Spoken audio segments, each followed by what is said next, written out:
Hi guys, welcome to the IAS manual. मेरा नाम है अनाहत कलसी। हम करने वाले हैं 10 minute revision on genetics, heredity and inheritance. इस चैप्टर में हम देखेंगे DNA, RNA, gene, chromosomes, laws of inheritance, types of RNA. ठीक है, थोड़े से मिसलेनियस क्वेश्चंस जो कि प्रीवियस ईयर्स में पूछे गए हैं पीसीएस एग्जाम्स में। ठीक है, तो अगर आपको कॉन्सेप्ट समझने हैं तो आप मेन लेक्चर देख लीजिए, क्योंकि यहाँ पे हम करेंगे इसका रिविजन। ठीक है, तो शुरू करते हैं। तो सबसे पहले हम देख रहे हैं डीएनए के बारे में। तो क्वेश्चन की फॉर्म में इसको फटाफट से कवर कर लेते हैं। तो पहला क्वेश्चन जो डीएनए में पूछा जाता है कि DNA is responsible for storing and transferring what. तो जो जेनेटिक इन्फॉर्मेशन होती है ना सेल की, वो कैसे ट्रांसफ़र या पास ऑन होती है डीएनए के थ्रू। ये कंट्रोल करता है dash in the living cells. तो ये हेरिडिटरी कैरेक्टरिस्टिक्स को कंट्रोल करता है।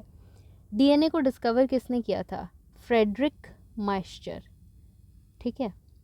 Who was the first to outline the double helix structure of DNA? तो this was Watson and Crick.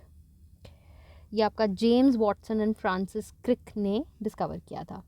DNA का स्ट्रक्चर होता कैसा है? डबल हीलिक्स मॉडल होता है। शुगर और फॉस्फेट की बैकबोन होती है। ठीक है। एंड न्यूक्लियोटाइड्स, जो न्यूक्लिक बेसिस होते हैं, वो प्रेजेंट होते हैं। तो शुगर प्रेजेंट इन डीएनए होता है आपका डीऑक्सी राइबोस। आरएनए में होता है आपका ribose sugar. Nucleic acid basis और न्यूक्लियोटाइड्स इन डीएनए जो होते हैं वो हैं आपका ACGT, adenine, cytosine, guanine, thymine. ठीक है। न्यूक्लियोटाइड्स क्या फॉर्म करते हैं? तो जो आपके बेसिस होते हैं डीएनए में, they encode for proteins. Protein formation के लिए उसमें कोड होता है। फिर ये क्वेश्चन आया हुआ है कि इनमें से कौन सा जो है डीएनए में प्रेजेंट नहीं है। तो ACGU पूछा गया था। तो यूरेसिल आपका डीएनए में नहीं होता। डीएनए में आपका थायमीन होता है और यूरेसिल आपका आरएनए में होता है। Which compound present in DNA doesn't form amino acids? तो टायरोसाइन। तो टायरोसाइन तो खुद ही एक अमीनो एसिड है। ठीक है। न्यूक्लिक बेसिस ये तीनों हैं ACG। ठीक है। फिर है who synthesized DNA in a lab for the very first time. तो ये हमने पॉपकॉर्न वाले निमोनिक से किया था कि आर्थर कॉर्नबर्ग ने इन विट्रो जो है डीएनए को लैब में सिंथेसाइज किया सबसे पहली बार। कौन से जॉब में डीएनए डैमेज का रिस्क रहता है? तो जो एक्सरे टेक्नीशियंस होते हैं, they are at a risk of DNA damage. आगे हम देख रहे हैं इनहेरिटेंस के बारे में। तो इनहेरिटेंस के ऊपर आपका मेंडल ने रिसर्च किया। ठीक है। He is known as the father of genetics. He gave the concept of genes. इस इनके वर्क को क्या कहा जाता है? It is called experiments in plant hybridization. ठीक है। कौन से प्लांट पे इन्होंने एक्सपेरिमेंट किया? तो गार्डन पी प्लांट पे एक्सपेरिमेंट किया। ठीक है। इन्होंने लॉज ऑफ इनहेरिटेंस को डिस्कवर किया। दे वर बेस्ड ऑन व्हाट? तो सेक्सुअल रिप्रोडक्शन के थ्रू जो हाइब्रिड ऑफस्प्रिंग प्रोड्यूस होता है, उसके ऊपर इन्होंने लॉज ऑफ इनहेरिटेंस दिए। तो जो 3 लॉज हैं वो क्या हैं? Law of dominance, segregation and law of independent assortment.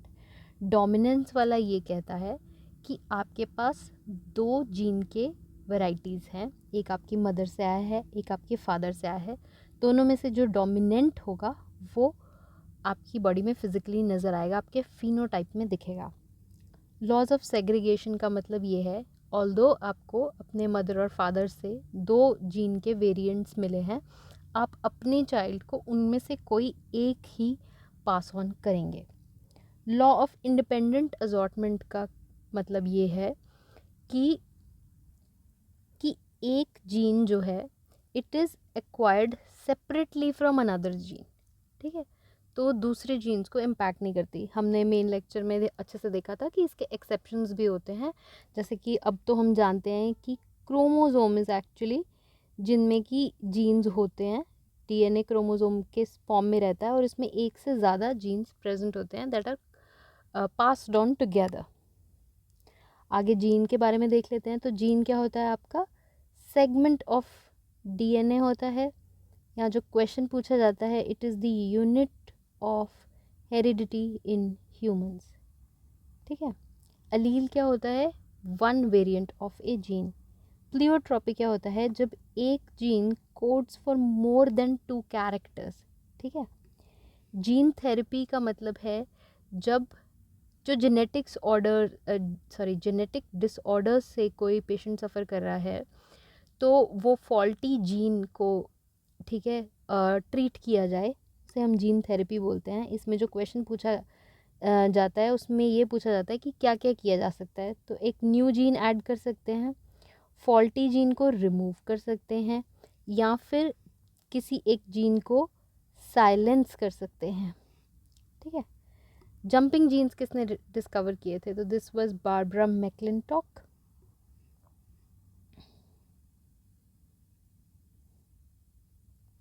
ठीक है। म्यूटेशन क्या होता है? तो change in the base sequence of A gene, base sequence में चेंज आ जाना। सेक्सुअल रिप्रोडक्शन में जेनेटिक वेरिएशन का क्या कॉज है? तो म्यूटेशन है कॉज, या फिर आप कह सकते हो कि जीन में शफलिंग, जीन में ब्लेंडिंग, क्रोमोसोमल चेंजेस या mutation. Cause of large scale diversity या फिर नई स्पीशीज़ का उभरना, इस सब का मेन कॉज है आपका म्यूटेशन।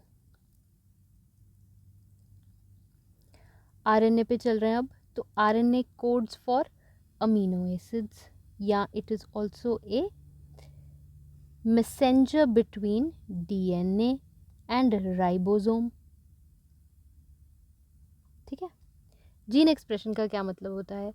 तो एक जीन एनकोड करता है फॉर ए प्रोटीन, तो उस प्रोटीन को बना देने को हम जीन एक्सप्रेशन बोलेंगे। इसके 2 स्टेप्स होते हैं, ट्रांसक्रिप्शन और ट्रांसलेशन।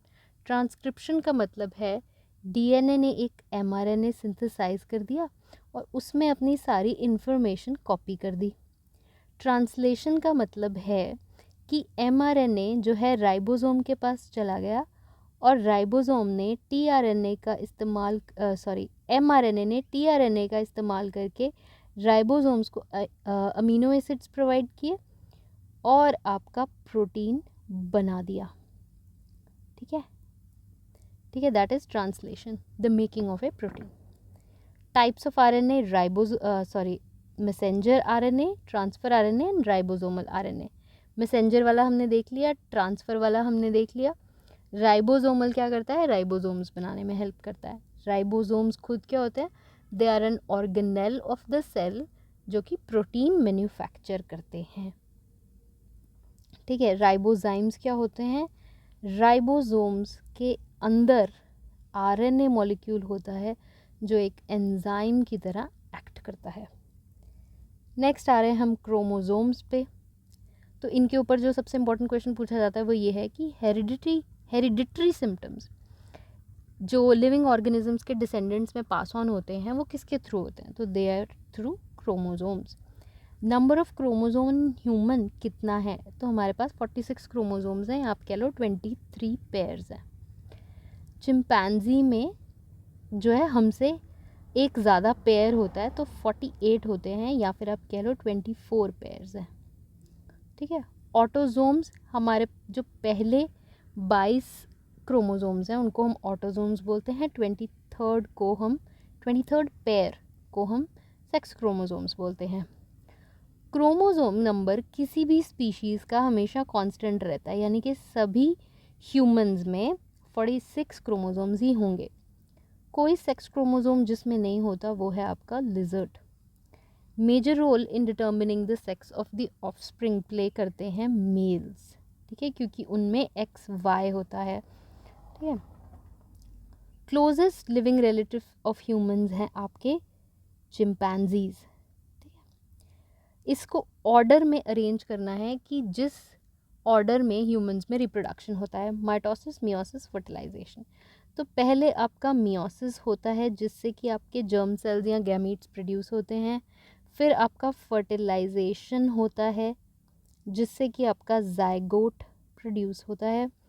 फिर उसमें माइटोसिस होता है जिससे कि आपका एम्ब्रियो बनता है। तो यहाँ पे हमारा जेनेटिक्स, हेरिडिटी और इनहेरिटेंस वाले चैप्टर का रिवीजन ख़त्म होता है। अगर आपको इसकी पीडीएफ रिक्वायर्ड हो तो मैं डिस्क्रिप्शन में टेलीग्राम का लिंक दे दूँगी, आप वहाँ से ले सकते हैं। Thank you so much for watching. अगर आपको वीडियो अच्छी लगी हो तो please do drop a like, subscribe to the channel. Thank you.